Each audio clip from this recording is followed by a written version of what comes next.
Good morning বন্ধুরা, ফিরে এলাম আবারও নতুন ভিডিও নিয়ে ফ্যাশন অ্যাম্বিশনের তরফ থেকে আপনাদের সকলকে শুভেচ্ছা ও অভিনন্দন জানিয়ে ভিডিও শুরু করছি।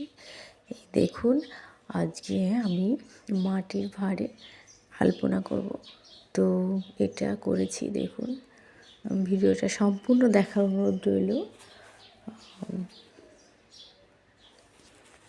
ভিডিওটা হতে হতে দেখতে দেখতে চলো আমি তোমাদের একটা সমস্যার সমাধান দিতে চাই, একটা টিপস।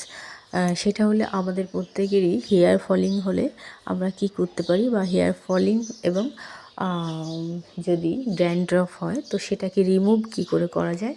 আমরা প্রত্যেকেই জানি মেয়েদের প্রচুর হয়ে থাকে এটা, আর হেয়ারটা খুব ভীষণ ফল করে। তো নিম অয়েল ব্যবহার করলে হেয়ার ফলটা একদমই চলে যায়। তো নিম অয়েলটা আমরা কি করে তৈরি করব, জাস্ট শুধু নিম অয়েল, অন্য কিছু নয়।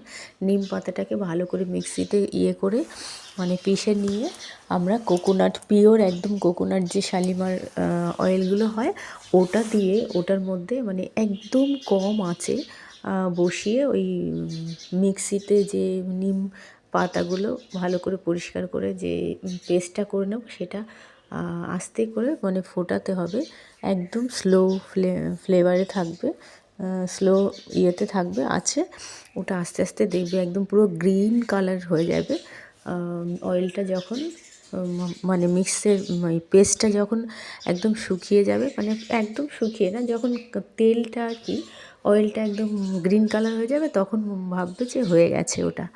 তো ওটাকে সকাল যে কোনো টাইমে একবার ইউজ করতে হবে। আস্তে আস্তে নিয়ে হাতের এরকম ইয়েতে নিয়ে ডগায় নিয়ে ওটাকে আস্তে আস্তে আস্তে আস্তে মাসাজ করতে হবে নিম অয়েলটা। তো মাসাজ করলে কি হবে, ওটা একদমই ড্যান্ড্রফটা চলে যাবে। আর আস্তে আস্তে যেখানে হেয়ার ফলটা হয়েছে, যে চুলটা উঠে গেছে, সেখানে আস্তে আস্তে নতুন চুল ওখানে গজাবে আর কি, হবে। তো টিপসটা যদি ভালো লাগে তো তোমরা ট্রাই করো। আর এছাড়াও জানি আমরা যে আমাদের স্কিন ড্রাই হলে প্রচণ্ড হেয়ার ফল হয়। তো ড্রাইনেসটা কাটানোর জন্য আমাদের কী করতে হবে, প্রচুর প্রচুর ওয়াটার, জল ড্রিঙ্ক করতে হবে, জল পান করতে হবে। তো আশা করি তোমাদের এই টিপসটা ভালো লেগেছে বা ভালো লাগবে। ভালো লাগলে প্লিজ একটা লাইক করো, আর ভিডিওটা পুরো দেখার অনুরোধ রইল, যাতে করে তোমরাও কিছু শিখতে পারো বা জানতে পারো।